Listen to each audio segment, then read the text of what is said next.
Elias Renfrew counted the collars in the harness shed at Juniper Wells before he ever looked at a horse, and by the time he had counted 31 of them, hanging in a row on their pegs, with a number burned into every hamestrap and a name chalked on the boards underneath, he had already answered 2 of the 11 questions folded in his coat pocket. And neither of those 2 questions had anything to do with horses.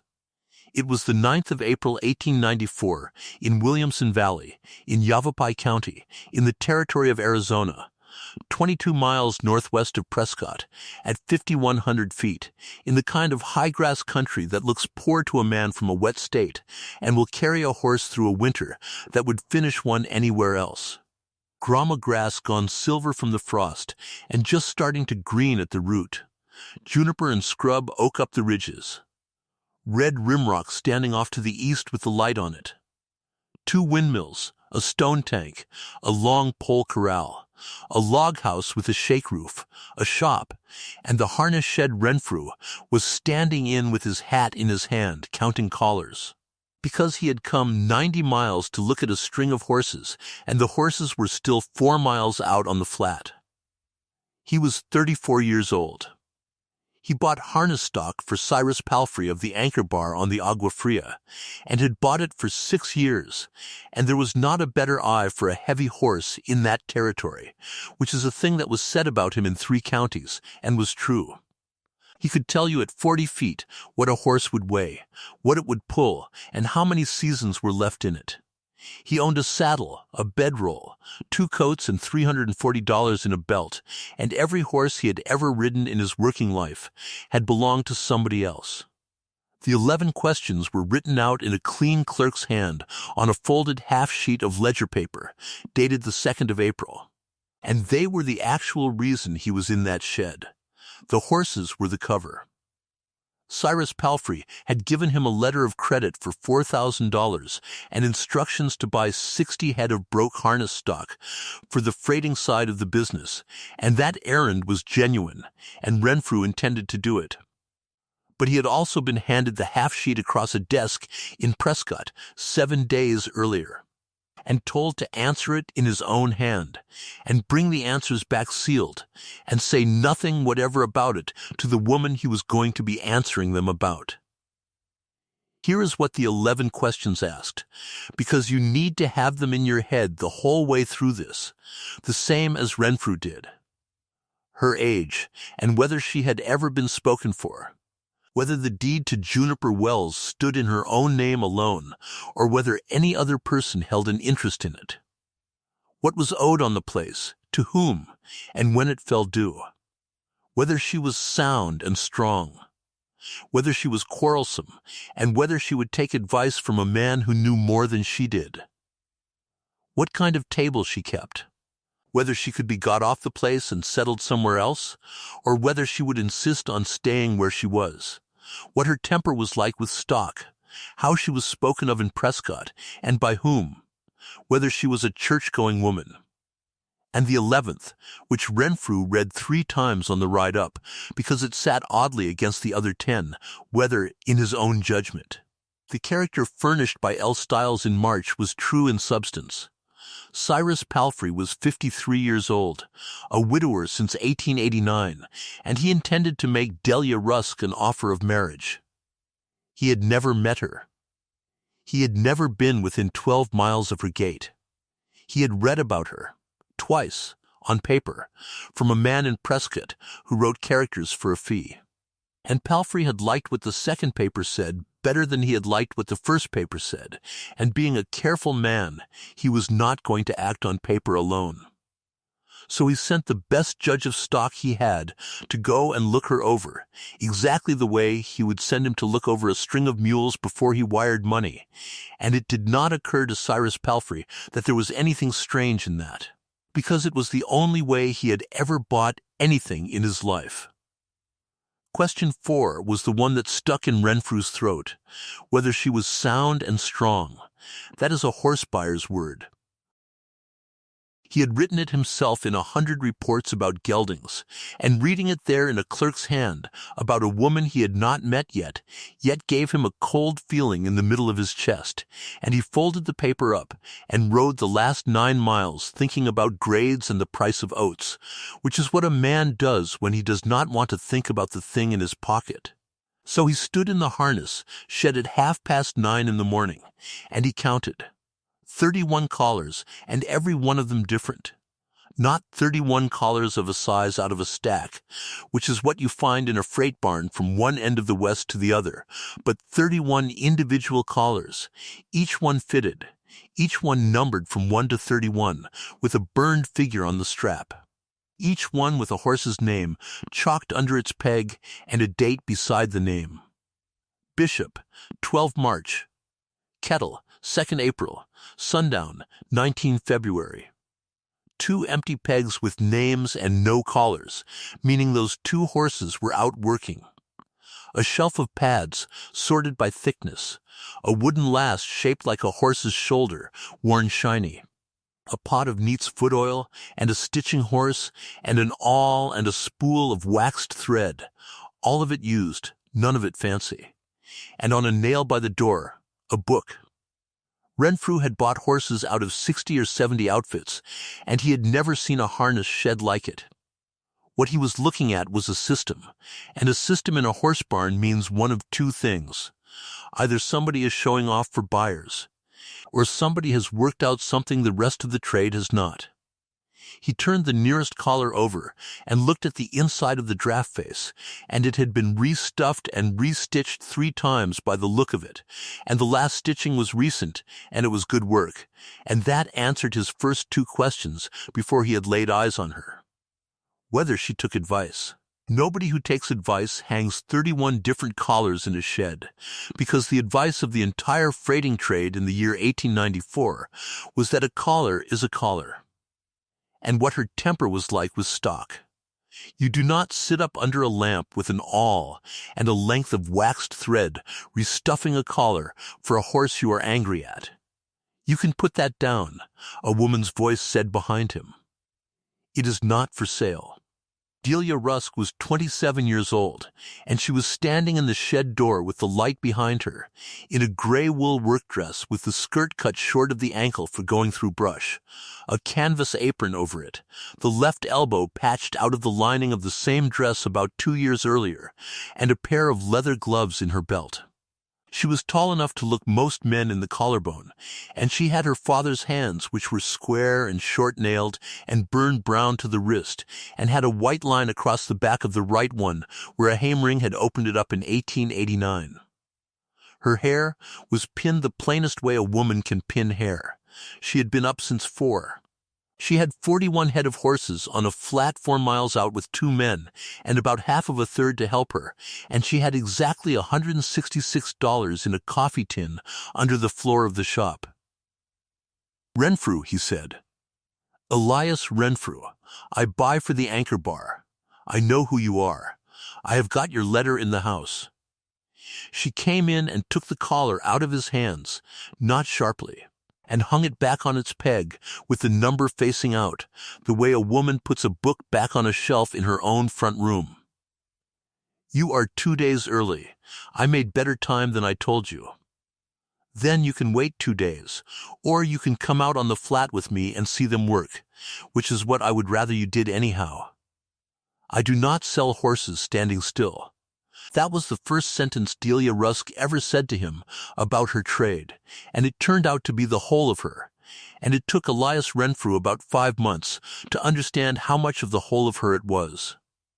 Now I have to tell you what had happened to her, because you cannot understand what she did in October if you do not know what had already been done to her in October of the year before.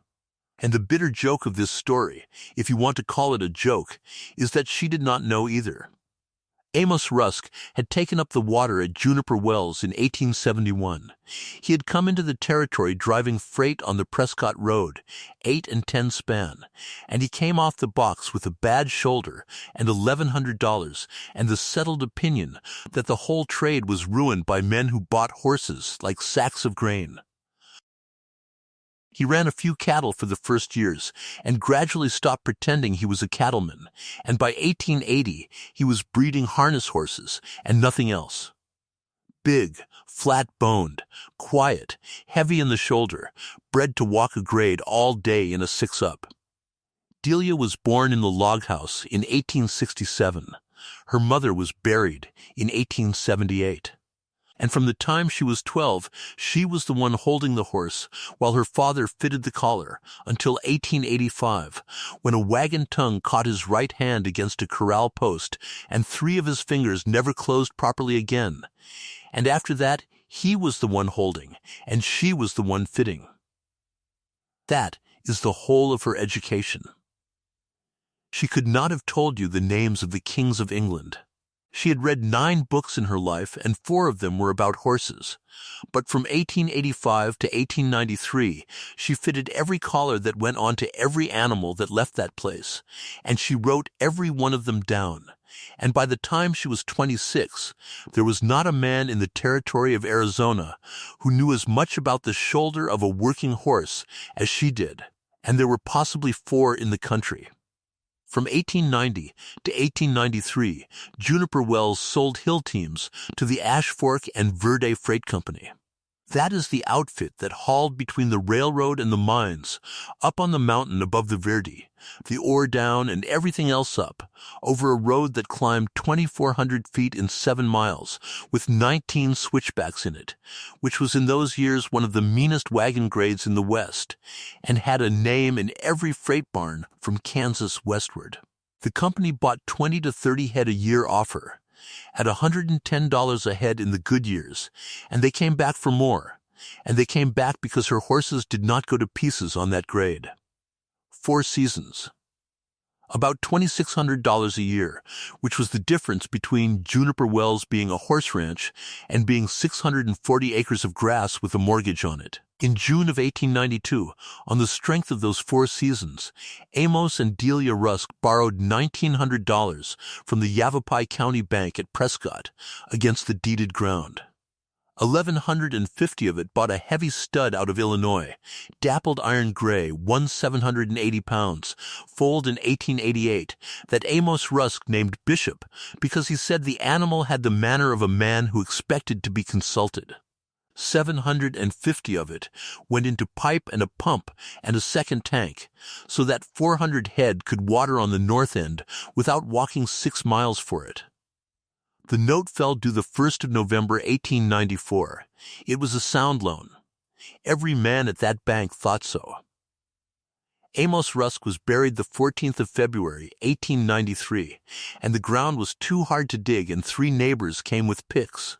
And in October of 1893, the Ash Fork and Verde Freight Company did not renew. No ground was given. The letter ran 4 lines, and it came out of the superintendent's office at Prescott on the 19th of October, 1893, and it said that the company would not be requiring stock from Juniper Wells for the coming season, and thanked her for past accommodation. That was all of it. She wrote back and asked whether there was a complaint against the horses, and got a letter 3 weeks later saying there was no complaint against the horses. She rode 41 miles in November and sat in an anteroom for 2 hours, and was told the superintendent was out. And she did what everybody in the territory did that winter, which was to lay it at the door of the panic. The whole country had gone over in the summer of 1893. Banks shut, mines shut, and the horse market fell out from under the West so hard that an animal which brought $110 in 1892 could not be given away in 1894. So, when the biggest buyer in her country quit her without a word, she believed what everybody at the sale yard told her, which was that it was the times, and that she was lucky to still have her ground. It was not the times. It was 90 words on a sheet of paper that she had never read, written by a man she had never met, and she was going to be 6 months learning it, and that is the story. Now, the 9th of April, 1894, they rode out on the flat, and she gave him a horse to ride, which is a thing you should notice. A seller who is nervous puts the buyer on the best animal he has. Delia Rusk put Elias Renfrew on a plain brown gelding named Sundown, 8 years old, with a scar on the near hip and a head like a hammer, and Renfrew was 3 miles out before he understood that he had been given the best broke horse he had sat on in 4 years, and that the reason he had not noticed it sooner was that there had been nothing to notice. The horse had not done one single thing. It had not swung, it had not jigged, it had not looked at the wash they crossed, it had not lifted its head when the wind took his hat. "What did this one cost you to make?" he said. 11 weeks. "Most outfits give a horse 10 days. Most outfits sell a horse once," she said. "I sell to men who come back. They came up on the band on the flat below the rim. 41 head in 3 bunches, and 2 of her men working them with no shouting and no ropes swinging." Renfrew sat and looked for a long time and did the thing his trade does, which is to sort a bunch of horses in your head into money. He counted 18 head of broke harness stock, heavy, matched in weight if not in color, worth what a man would pay. He counted 16 head unbroken, 3 and 4 years old, out of the range mares, which in the spring of 1894 were worth almost precisely nothing. And he counted 7 head he could not price at all, because they were the sort of animal you cannot buy. Aged, quiet, made, the kind of horse an outfit keeps and does not sell, and every one of them was working somewhere in that band as a leader or a steadying influence, and Renfrew found himself looking at the way she had built it and thinking, this is not a herd, this is a payroll. Then she took him back to the shed and taught him his trade over again, and he never entirely got over it. She stood the brown gelding Sundown in the doorway on a lead, and took his collar off the peg, number 14, and turned it over, and told Renfrew to put his hand flat in between the collar and the horse's shoulder, down at the bottom of the draft face, and Renfrew, who had bought perhaps 900 horses in his working life, discovered that he had never once done it. "You buy a horse standing in a corral," she said. "You look at his legs and his back and his mouth and his eye. I have watched you do it all morning, and you do it better than anybody I have had out here. And you have never in your life seen the one place a freight horse actually gets used up, because it is under the collar and it does not happen until the 4th week. Here is the thing she knew, and I am going to lay it out plainly, because it is the mechanism of the whole story, and everything that happens in October rests on it. A working horse's shoulder changes shape, not over years, over about 30 days. A soft horse, fresh off grass, comes into work carrying fat and slack muscle, and 4 weeks of pulling a loaded wagon up a grade takes that off him and puts hard muscle on in a different place, so that the shoulder he has in the 5th week is not the shoulder he had on the day you fitted him. Any collar that was right in the 1st week is wrong in the 5th. And a wrong collar does not announce itself. It rides an inch high, or it bears on the point instead of the flat. And for 9 or 10 days the horse says nothing about it, and then one morning he is sore, and 2 weeks after that he is lame in the shoulder and off the grade for a month, and the man who owns him blames the horse, or the road, or the driver, and never in this world blames the piece of leather he bought for $6. That is all of it. That is the entire trade secret of Juniper Wells. Fit the collar to the individual horse, refit at 30 days, refit again at 60. Keep the pads and the stuffing where the animal's own shoulder tells you to keep them. Write it down. And a horse that other outfits use up in 4 seasons on that grade will work 11 and come out sound. The mouth is where the trade thinks a horse is made, she said. A horse is made in the collar. Renfrew stood there with his hand under the collar of a brown gelding and did the arithmetic a buying agent does automatically. The anchor bar's freighting side worked 214 head of harness stock. He had authorized, out of his own hand, the purchase of 22 replacement horses in a single year, at an average of $63 in a broken market. And every one of those purchases had a note in the book beside it that said, in his own writing, shoulder, 22 horses. He had been buying replacements for 6 years, and he had never once asked why the animals kept needing replacing. "How many of ours have you got laid up right now?" she said. She meant of the horses she had sold the Ash Fork in Verdi. It was not a challenge. She was asking because she wanted to know. "I don't buy for the Ash Fork in Verdi. Mister, Palfrey holds an interest in it, but the buying's separate. I know that. I am asking whether you have seen them." "I saw 6 of yours on the Verdi Road in February," Renfrew said, "off a 12 up on the second bench. They were the best-looking harness horses on that mountain, and I asked whose they were, and a driver told me the outfit had quit buying from her." "Did he say why?" And Elias Renfrew, standing in the harness shed at Juniper Wells with the 11 questions in his coat, said the perfectly honest thing, which was, he said the woman couldn't hold it together after her father passed. Delia Rusk took the collar out of his hands and hung it back on the peg with the number facing out. "My father held the horse," she said. "I fitted the collar. For 8 years." They ate supper that night at 6 o'clock in the log house, which was question 6 on the half-sheet, what kind of table she kept. And here is what Elias Renfrew was given to eat: beans with a piece of salt pork in them, cornbread cooked in a spider on the coals, dried apples stewed with a little sugar, and coffee. There was no cloth on the table. There were 4 at it, being Delia, Renfrew, the old man Ephraim Doak, who had worked for Amos Rusk since 1879 and had a hip that failed him in cold weather, and a young hand named Marcelino Vega, who was 19 and did most of the riding. Delia Rusk cooked it herself, put it on the table herself, sat down and ate it herself, and offered no apology of any kind for any part of it, and Renfrew realized somewhere in the middle of the beans that he had been waiting for the apology, and that he had been waiting for it because every woman he had eaten with in a ranch house in 20 years of riding had made one. He wrote his answer to question 6 that night in the bunkroom by a candle. It said, "She keeps a plain table and does not excuse it." He looked at that for a while, and then he wrote a second line under it, which he had no business writing in a report to another man, and which he did not scratch out. It said, "I have not eaten better since 1886. He stayed 11 days, which was 8 more than he had told Palfrey he would stay, and he wrote a line in his daybook on the 4th day that he later tore out and then put back in, which said, "I am not certain any more which errand I am on." On the 12th of April, she took him up the grade. It was not a demonstration got up for a buyer.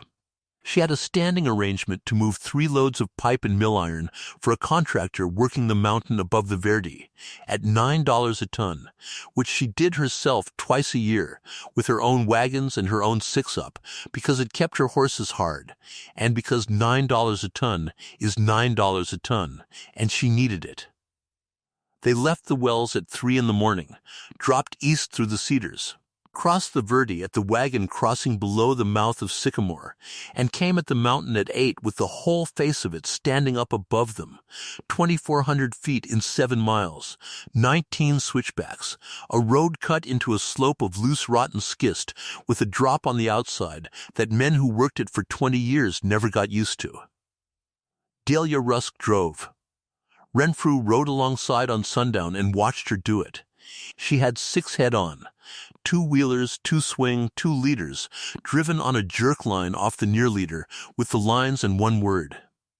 She talked to them almost continuously in a voice that did not rise at any point in 4 hours.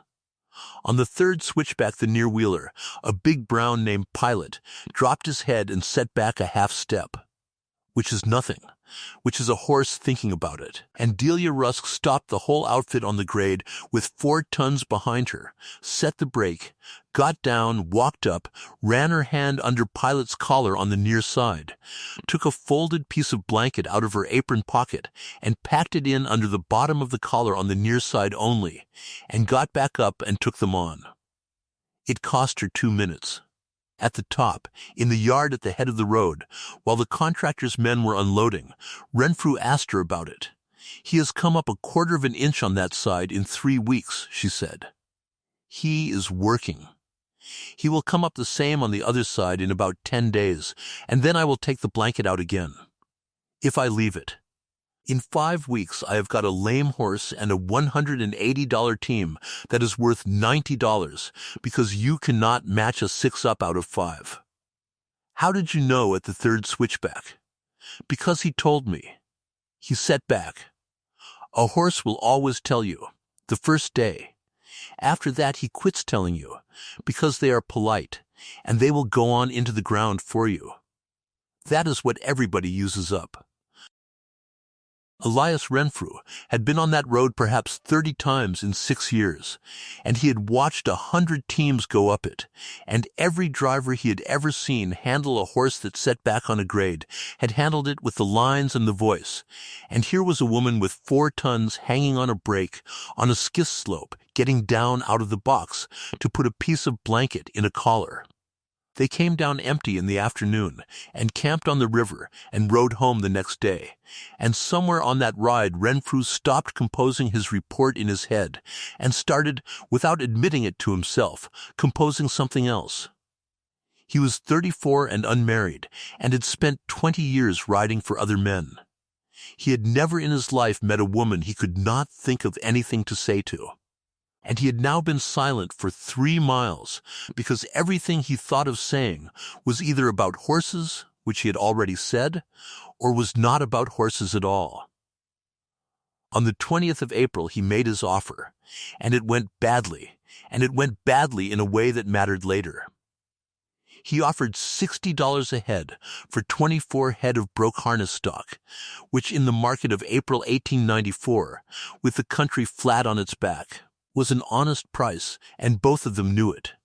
And Delia Rusk said $85 and would not move, and gave him her ground for it, which was this: a broke, fitted, matched hill horse out of Juniper Wells will do 11 seasons on that mountain, and a bought anywhere horse will do 4, and if the anchor bar wanted to pay $60, they could go to the sale yard at Prescott and buy all the $60 horses they liked. And they would be back inside 3 years, and she would still be here. I am not arguing it, Renfrew said. I am telling you what I am authorized to pay. Then get authorized for more. And then she put her condition on it, which was the part he had not seen coming. She would sell 24 head at $85 on one written term, that the anchor bar take her fitting with the horses, her collars, her numbers, her pads, her book, and a man of theirs sent up to her for 3 weeks to be taught how to refit at 30 days, or she would not sell them at all, at any price. You are asking a freight outfit to change how it hangs a collar, Renfrew said.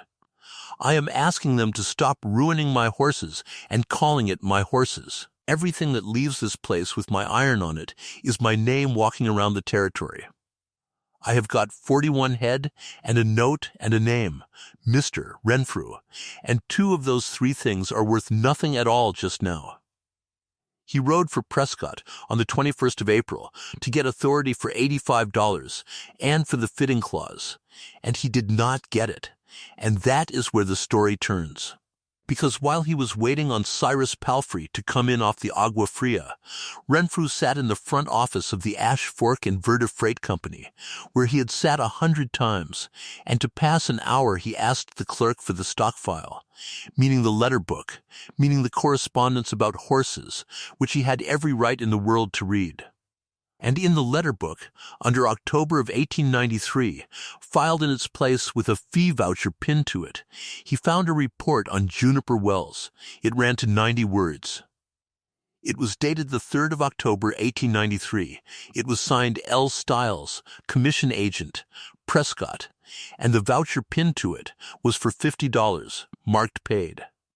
Renfrew read it 4 times.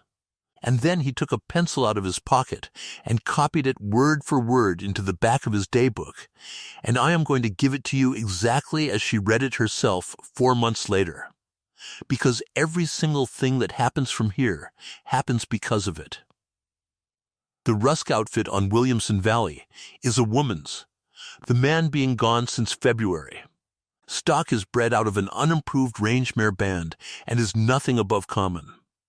The place carries a mortgage of $1,900 at the county bank falling, due 1894, and cannot be considered good for a contract of any size. The woman is 26, alone, and holds no interest that would answer for performance. It is my judgment that the company should look elsewhere for its hill stock. Charge for this $50. Every clause in it was either a fact or a guess. The mortgage was a fact. The date was a fact. And every fact in it was arranged to hold up the one sentence that was not a fact at all, which was that her horses were nothing above common. Renfrew went back to the clerk and asked, in the flat voice of a man asking about the weather, whether Mr. Stiles had gone out to the place in the fall to look at the stock. The clerk laughed at him. Stiles did not ride, the clerk said. Stiles had a room over the harness store on Gurley Street with a green shade in the window, and he wrote characters and credit reports for the freight company, and for the bank, and for 2 mercantile houses, and for anybody who paid, and what he wrote them out of was talk. He asked around the sale yard and the wagon shops, and he wrote up what he heard. And he had been doing it for 9 years, and he was reckoned reliable. And 5 months after that report was filed, the same Mr. Stiles, for the same $50, had furnished Cyrus Palfrey with a character of Miss D. Rusk of Williamson Valley as a woman. That is the midpoint of this story, and I want to stop on it, because it is worth stopping on. Delia Rusk had spent the winter of 1893 believing that the market had taken her contract, and so had everybody she knew, because it was the most reasonable thing in the world to believe. She had sold 30 head in November at an average of $27 to make the interest. She had gone through her father's tool chest looking for anything a man would buy. And the entire time, the actual thing that had happened to her was 90 words in a letter book in an office 22 miles away, written for $50 by a man with a green shade in his window who had never seen a horse of hers in his life. And notice what kind of twist that is. Nobody lied. Stiles did not invent the mortgage. The company did not break a contract, because there was no contract to break. Only 4 years of buying, and a habit of buying. Cyrus Palfrey did not do a thing to her, and would have been astonished to be told he had. There is only a piece of paper written by a man who was paid to have an opinion, filed by a clerk who had no way to test it, read by a superintendent who had 900 other things to read, and acted on. The thing that takes a working woman's living away from her is almost never a man on a horse. It is a paragraph. And the second half of it, the half that Renfrew sat with in that office until the clerk asked him if he was well, was this: it had cost the company more than it had cost her. Here are the numbers, because he had them, because he had written most of them himself. The Ash Fork and Verdi bought its hill stock in 1894 from a dealer at Ash Fork who bought at the sale yards and sold on 30 days at $52 a head, which is $33 a head less than Delia Rusk was asking, and on 24 head, that is a saving of $792. Against that saving, the company had, in one season on that mountain, bought 41 new collars at $6 and $7. It had 9 head laid up with shoulders at one time in February, which on a road that requires a 12-up meant 2 wagons standing in a yard for 11 days in the middle of the hauling season. It had a wagon over the side on the 4th bench in March. No man hurt. 2 tons of merchandise off the mountain and 400 feet down it, because a near swing horse quit pulling on a switchback. And Renfrew had been sent up to look at the team afterward and had written in his own report, in his own hand, that the animals were sound, which they were, standing still.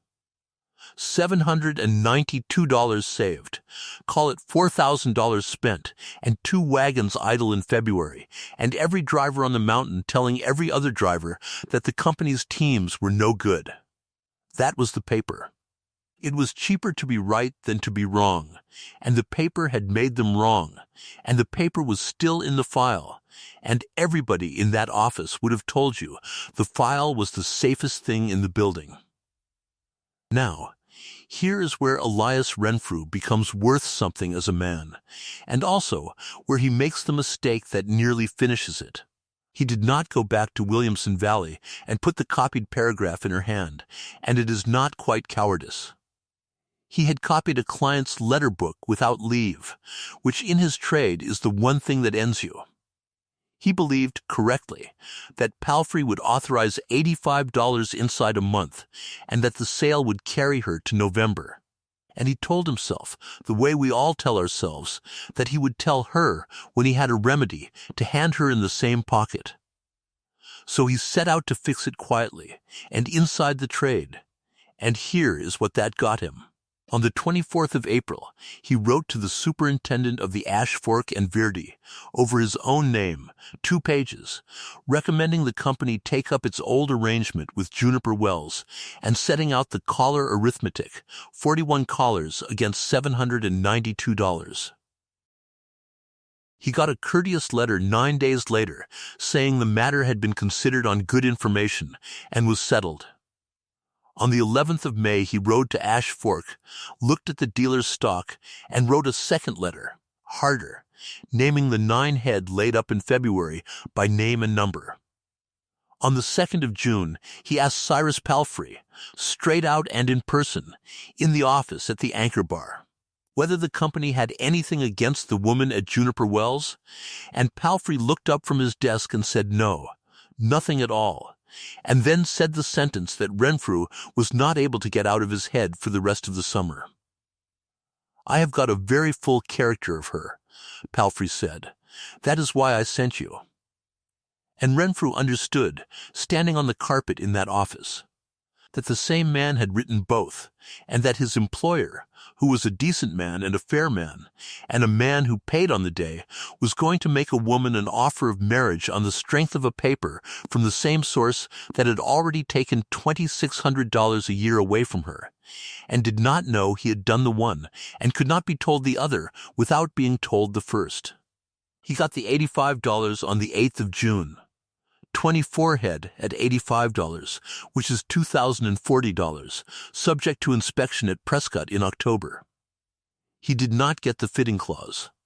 Palfrey said, reasonably, that he was not going to write into a bill of sale that his own barnmen be taught their business by the seller, and offered instead to buy her collars outright at $8, which is the offer of a man who thinks the leather is the thing.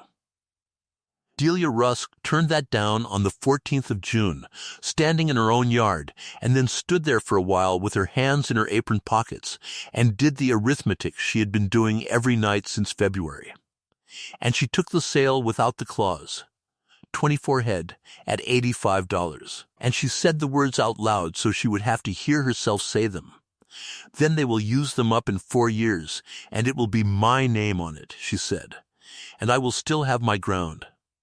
And Renfrew said, "I will teach the barnmen myself. On my own time, no clause, nothing written. I have got 3 weeks in November when nobody wants me."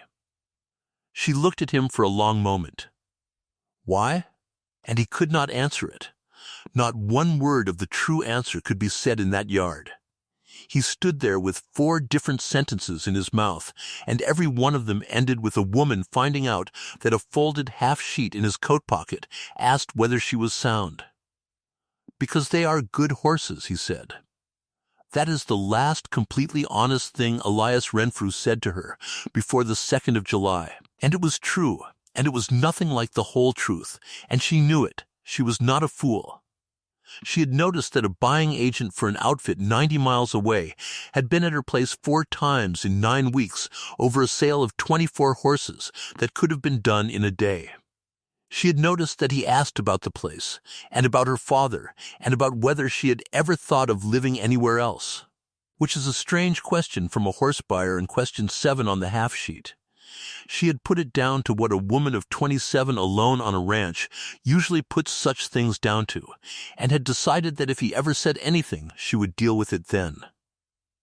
By the middle of June, Delia Rusk was in the habit of walking out to the harness shed after supper on the nights he was there, and hanging the lamp on the nail, and doing 40 minutes of stitching that did not need doing, because he would come out and lean on the doorframe and they would argue about horses. That was the whole of the courtship, and neither of them called it one.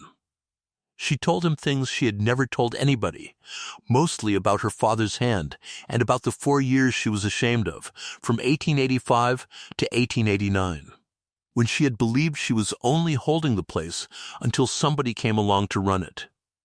He told her about being 14 and a swamper on a freight outfit out of Hardyville, walking beside the wheel to keep the load off the brake, and about being sent, all his life, by other men, to look at things and come back and say what he thought, and never once being asked to stand behind what he said with anything of his own, because he had nothing of his own to stand behind it with. "You have got your name," she said. "My name is at the bottom of other men's paper," he said. "It has never been at the top of anything. Remember that sentence." She did. The 2nd of July, 1894, was a Monday, and Delia Rusk went to Prescott for 2 pieces of business. The first was the Yavapai County Bank, where she asked for 90 days on the $1,900 and was refused courteously in under 4 minutes by a man who had known her father for 20 years and could not be seen to favor anybody in a bad year. She said she understood.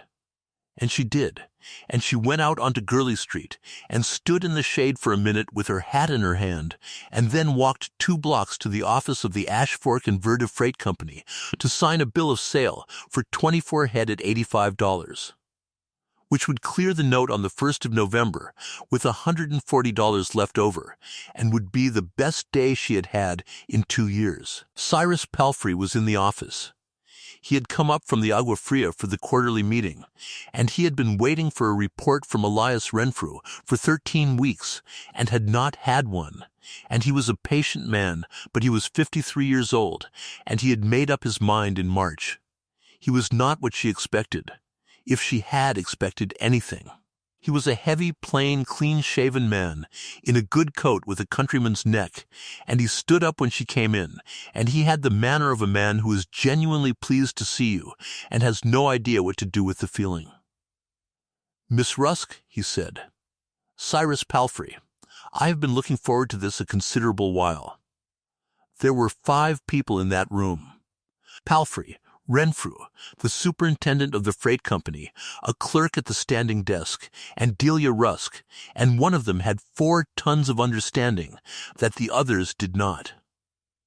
And Cyrus Palfrey, who did not go behind people, and who had never in his life done a thing he was not willing to have looked at, laid 2 papers on the table in front of her, side by side, and turned them around so that they faced her the way you turn a bill of sale around. The first was a bank draft, drawn on the Bank of Arizona, for $1,900. The second was the half sheet of ledger paper with the 11 questions on it in a clerk's hand. "That is what I sent him up there with," Palfrey said. "You may as well read it. I would rather you had it from me than heard it in a wagon shop. I am a widower 5 years, I have got 40,000 acres and no use for any of it, and I am asking you to consider an offer of marriage. The draft is not a condition of anything. It is to show you I am serious, and it will clear that note whatever you say to me afterward." Delia Rusk stood at the table and read the 11 questions. She read them the way she read everything, from the top all the way through, without hurrying, in a room that had gone perfectly quiet, and the clerk at the standing desk stopped writing and did not start again. She read the question about the deed. She read the question about what was owed and when it fell due. She read the question about her table. And she read question 4, which asked whether she was sound and strong. 27 years old, in a gray work dress with the left elbow patched, in the front office of the company that had bought her horses for 4 years and quit her without a word, standing in front of 4 men, reading a piece of paper that asked, in a clerk's careful hand, whether she was sound. She did not cry, and she did not raise her voice. What she did was set the paper down flat and square it up with 2 fingers, the way you square up a thing you are handing back. "Mr. Palfrey," she said, "I want to be sure I have got this right. You have never seen me before this minute." "No, ma'am. You have read about me." "I have had a very full character of you," Palfrey said, "from a man in this town who does that work. And then I sent my own man up to see whether it was true, because I would not marry on one paper. Renfrew has been up there since April. I have not had his answers yet." He said it with a kind of pride. "I do not buy anything I have not had described to me first, Miss Rusk. Not a horse, not a section of ground, not a bull. It has served me 30 years. And she turned her head and looked at Elias Renfrew for the first time since she had come through the door. "Since when?" she said. "The 2nd of April. You have been to my place 5 times. Yes, you ate at my table, and you slept in my bunkroom, and you rode my grade with me, and every night you went out to the shed and stood in the door and talked to me about my horses, and the whole time you had that in your coat." "Yes," Renfrew said. "There is no defending it. He did not try." There was one more thing in his coat besides the questions, and it was the copied paragraph from the letter book, and if he had put it on that table in that minute, the entire rest of this would have gone differently, and possibly better, and he did not. Because a man who has just been found out does not get to produce a second piece of paper and ask to be believed about it. He understood that much at least, and he kept his mouth shut, and that silence very nearly cost him everything. Delia Rusk pushed the draft for $1,900 back across the table with 2 fingers, the same as the questions. "No," she said to Palfrey. "And I will tell you why, so you do not think it is temper. If I take that, then on the 2nd of November I am a woman whose note was paid by a man who had her looked over first. And there is not a barn between here and Ash Fork that will say it any other way, and they will be right. I have been described by 2 men in this town this year. I will not be bought by a third." Then she picked up the bill of sale for 24 head at $85, which she needed, which was the whole of her year, and she read it once, and she put it down unsigned. "I do not know what that price is any more," she said. "It might be a horse price. It might be a courting price. Yesterday it was $2,040, and today I cannot tell what it is, and I am not able to run a horse business on a number I cannot tell the meaning of." And she walked out of that office into the July heat on Gurley Street with about $120 in a coffee tin at home and nothing else. No contract, no sale, no extension, and a note for $1,900 falling due in 122 days. That is the low place. I want you to sit in it for a second, because everything from here is her climbing out of it, and there are exactly 2 things she will not do on the way. She will not take money from a man who has an interest in her, and she will not ask for pity from a company that owes her better. What she is going to do instead is make them count. Elias Renfrew went after her and got as far as the boardwalk, and she told him, without turning around, not to. He stood in the street and watched her ride out north, and then he went back into the office and asked the superintendent for 10 minutes at the quarterly meeting on Thursday. On Thursday, the 5th of July, 1894, at 20 minutes past 2 in the afternoon, in the meeting room over the freight office at Prescott, in front of Cyrus Palfrey and the superintendent and 3 directors and a clerk taking minutes, Elias Renfrew laid out 6 documents on a table in a row. The first was the report of L. Stiles, commission agent, dated the 3rd of October, 1893, out of the company's own letter book, with the voucher for $50 pinned to it. The second was the letter of the 19th of October, 1893, 4 lines, ending 4 years of buying from Juniper Wells, which had gone out of that office 16 days after the first. The third was his own letter of the 24th of April, 1894, recommending the company take up its old arrangement. And the fourth was the courteous refusal of the 3rd of May, saying the matter had been considered on good information. The fifth was a sheet in his own hand, headed with the count, 41 collars bought in one season at $6 and $7, 9 head laid up at one time in February. 2 wagons standing 11 days in the hauling season, a wagon over the side on the 4th bench on the 14th of March, being $2,100 of merchandise off the mountain, against a saving of $33 a head on 24 head, being $792. And the sixth was the half-sheet of 11 questions, which was not the company's business at all, and which he laid down anyway, in front of his employer, in front of the directors, with his own answers written out on the back of it in his own hand. Unsealed, he had headed that page, in the top left corner, the way a man heads a document he intends to stand behind. E. Renfrew, 5 July 1894. "That is the first thing I ever wrote with my name at the top of it," he told her, months later, "and it was 11 lines about you, and 9 of them were the truth, and the other 2 were about horses." He answered question 4 in 6 words, whether she was sound and strong. He wrote, "She is the soundest thing in that county." Then he resigned his position, in the room, out loud, before anybody could ask him to, because he had copied a letter out of a client's book, and he was not going to be shielded from it.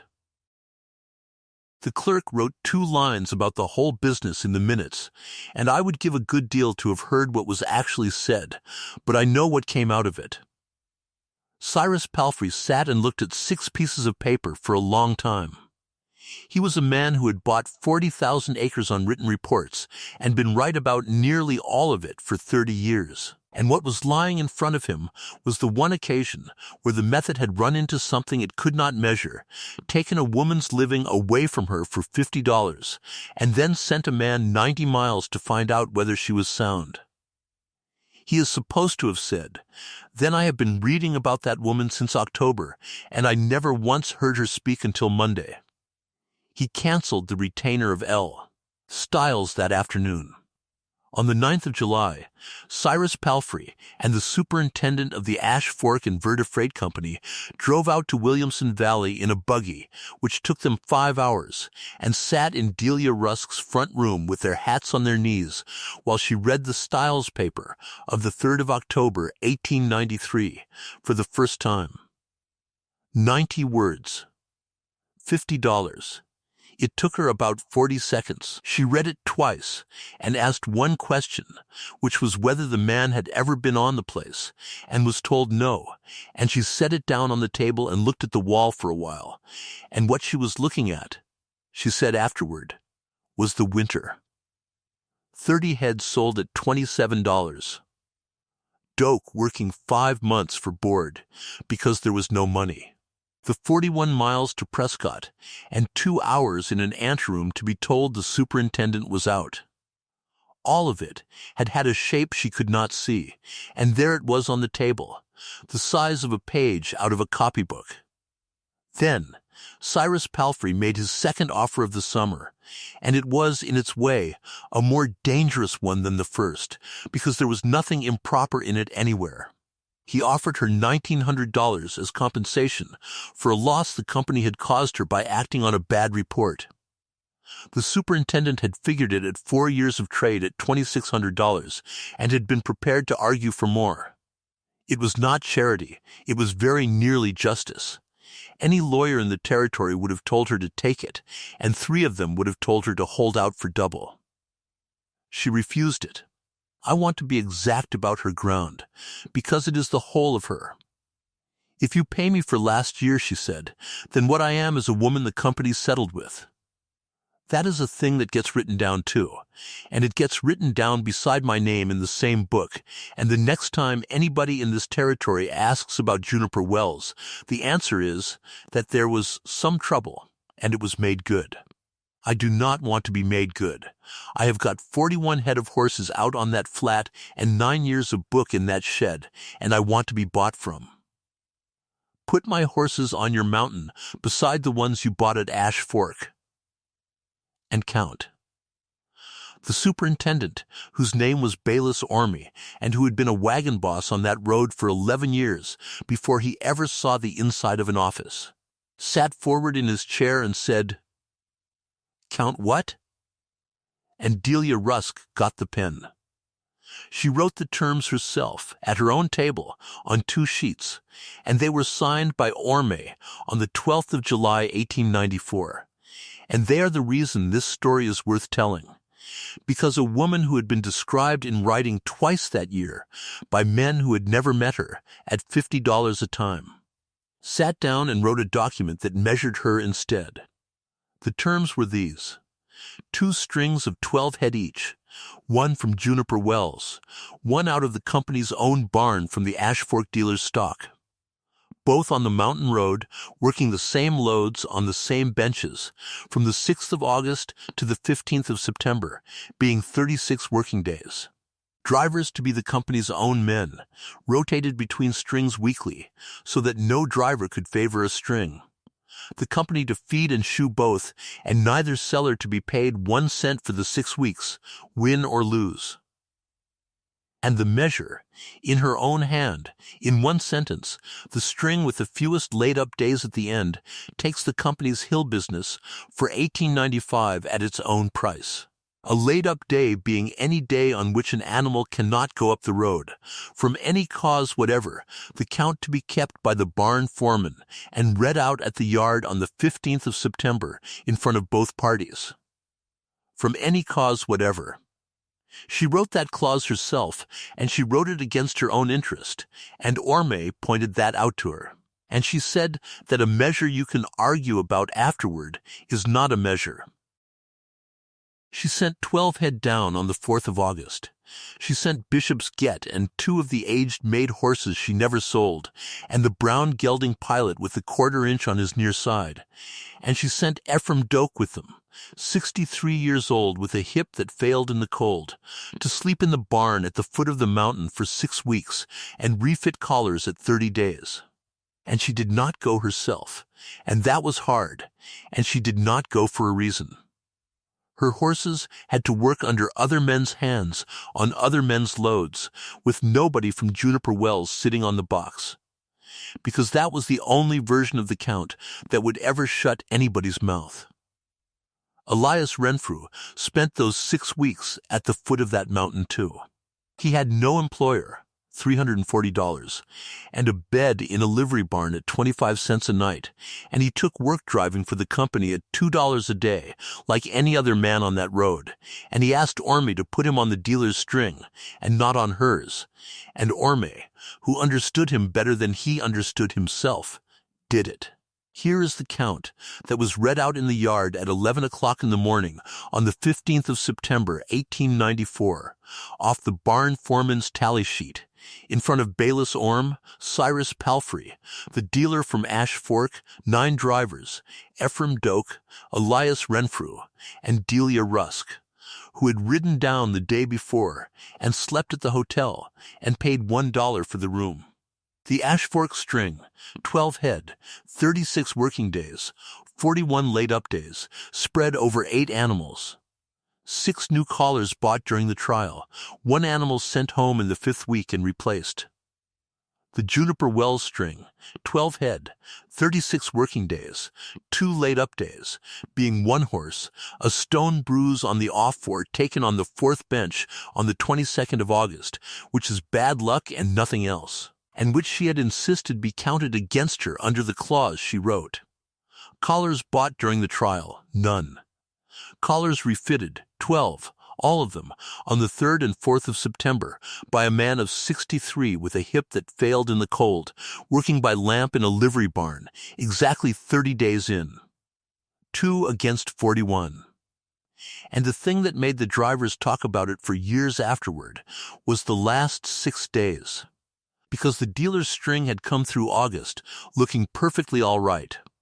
On the 1st of September, the count was 9-2, and the Ash Fork man was still smiling.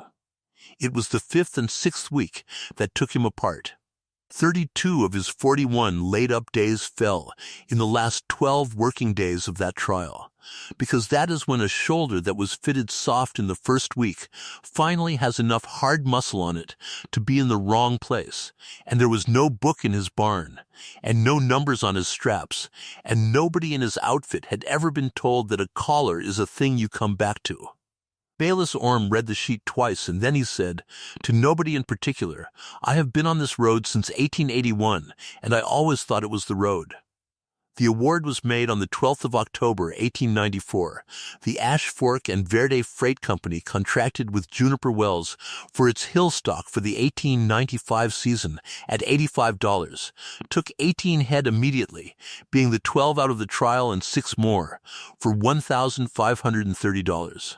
And wrote into it, as Clause 9, the fitting articles she had asked for in April and been refused, that no animal purchased under the contract be worked in any collar but the one bearing its number, and that the company's barnmen be instructed at the seller's shed for 3 weeks in the spring, at the company's expense. She would not let Cyrus Palfrey sign it. She asked, in the office, in front of the clerk, that it be signed by the superintendent, because Orme had bought horses, and Palfrey had once made her an offer, and 20 years from now she wanted the paper in that file to be a trade paper and nothing else. Palfrey took that better than most men would have.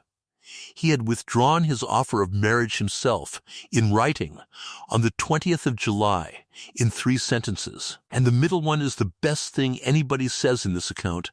"I have bought everything I own on another man's word, and been right nearly every time. And it has never cost me anything until this year. And I find I am 53, and do not know another way to do it." He and Delia Rusk did business for 19 more years, and neither of them ever mentioned July again. Now, the money, because the money is exact and it matters. The note at the Yavapai County Bank was $1,900, falling due the 1st of November, 1894. On the 20th of October, she was paid $5,530 for 18 head. She had $82 in the coffee tin under the shop floor, which was what was left of $166 after 6 months. That is $1,612. She was $288 short, with 11 days to go. There were 3 ways to close $288 in 11 days in the territory of Arizona in the fall of 1894, and she did not take 2 of them. She did not sell Bishop.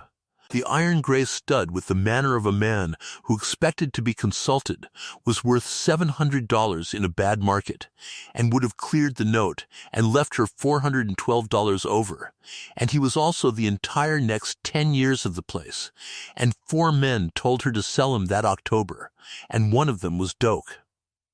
And she did not take the $340 in Elias Renfrew's coat. On the 25th of October, 1894, Delia Rusk stood at the sale yard at Prescott and sold 16 head of unbroken young horses, 3 and 4 years old, out of her range mares, at $18 a head. 16 at $18 is $288. It is the exact figure. She had worked it out on the back of the bill of sale 3 nights before, and she sold not one animal more than she had to. And the man who bought them for cow work in New Mexico, and got the best bargain of his life, and knew it. And here is the thing about that sale. It was, word for word, what L. Stiles had written about her for $50, a woman alone, with a mortgage falling due, whose stock is bred out of an unimproved range mare band, and who cannot be considered good for a contract of any size. On the 25th of October, she stood in a sale yard and did precisely the thing his paragraph had predicted, in public, at the worst prices in 20 years, with the man who wrote it living 2 blocks away. The difference was that she was doing it with a signed contract for 1895 in her coat pocket and a Clause 9 in it, and that is the whole difference between being written down and being read out. Elias Renfrew stood at the rail through the entire sale with $340 in his belt, which was 52 more than she needed, and every dollar of it his own, the first money he had ever had that was not somebody else's to spend, and he kept his hand out of his pocket, and it is the hardest thing he ever did. She had asked him for that in September, at the foot of the mountain, in about 30 seconds. And she had given him the mechanism the way she gave everybody the mechanism. "If you pay it," she said, "then in 10 years, when they tell this in a barn, the story is that a man came along. It will not matter that it is not true. It will be the story. And it will be the story about my horses too, and my horses are the only thing I have got that cannot be argued with." So he stood at the rail and let her sell 16 head at $18. And I think a great many men would have found some way to be a hero in that yard, and the fact that he did not is the reason there is anything to tell. She paid the note at 10 minutes past 9 on the morning of the 30th of October, 1894, in $20 pieces in paper, $1,900. And the man who had known her father for 20 years counted it twice and wrote the discharge, and then came around the counter, which bankmen did not do, and shook her hand. The last piece of paper in this story was written on the 8th of November, 1894, at the table in the log house at Juniper Wells, and it was written by her. Clause 4 of the 1895 contract required the seller to name a man at Prescott to receive, inspect and pass the stock at delivery, and to stand behind his passing of it, and Delia Rusk named Elias Renfrew, who was the best judge of a heavy horse in that territory, and was, in the month of November 1894, an unemployed man with $340 and a bed in a livery barn. And Bayless Orme wrote back that the company could not enter a man on a contract on a bare name, and would require a character of him from the party naming him, in writing, over her signature, since he was no longer with Mr. Palfrey, so the company asked Delia Rusk for a written character of Elias Renfrew. She sat down at 8 o'clock at night with the lamp and a pen, and it took her most of 2 hours. And she wrote 11 lines, which was not lost on either of them. Then she folded it, and she did not seal it. She put it in his hand across the table open, and she told him to read it before he carried it, because she was not going to be the third person in that year to send a paper about somebody into an office they could not answer in. I have most of what she wrote, because he kept it, and it was in the tin with the contract and the discharge of the note when the place changed hands in 1931. She wrote that Elias Renfrew had bought harness stock for 6 years for a man who paid on the day, and that in that time he had put his name at the bottom of perhaps 400 reports which had moved a great deal of other people's money, and that on the 5th of July, 1894, he had put it at the top of one, at a cost to himself of his position, his trade in that territory, and every dollar he was likely to earn for a year. She wrote that he had been on her place 5 times in the spring on an errand she would not have consented to, and that she had had 4 months to think about it, and that a man who is sent may be judged 2 ways, by what he was sent to do, and by what he did when he got there, and that she had done the first for a while and had come around to the second.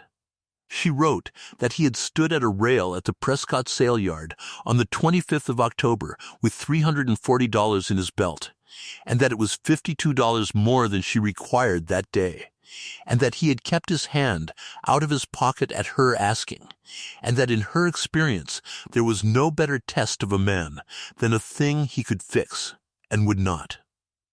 She wrote that he knew horses. She put that 9th, and the last line of it, which the directors of the Ashfork and Verda Freight Company read out in a meeting room over a freight office in Prescott, and which Bayless Orme is said to have read out a second time, was this: "I have been described 3 times this year by men who never came out here, and it cost me a contract, a winter, and 30 head at $27. And I would rather put my name to this than to anything else I have ever signed, because it is the first character written about anybody in this business by somebody who has actually seen the work." He was entered on the contract on the 19th of November, 1894. They were married on the 4th of April, 1895, at the house, by a man who rode out from Prescott, with Ephraim Doak and Marcelino Vega and 11 neighbors, and a table set up in the yard because there was not room in the front room.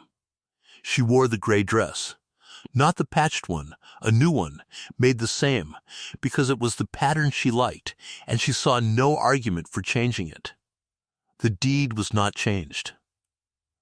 Delia Rusk kept Juniper Wells in her own name, which was hers before he came and stayed hers for 40 years, and the only paper the two of them ever signed together was the partnership article for the buying end of the business, drawn at Prescott on the 6th of April, 1895. And it reads Rusk and Renfrew, in that order, because it was her outfit, and he was the one who said so out loud in the lawyer's office before anybody had to ask. There is a 32nd peg in that harness shed.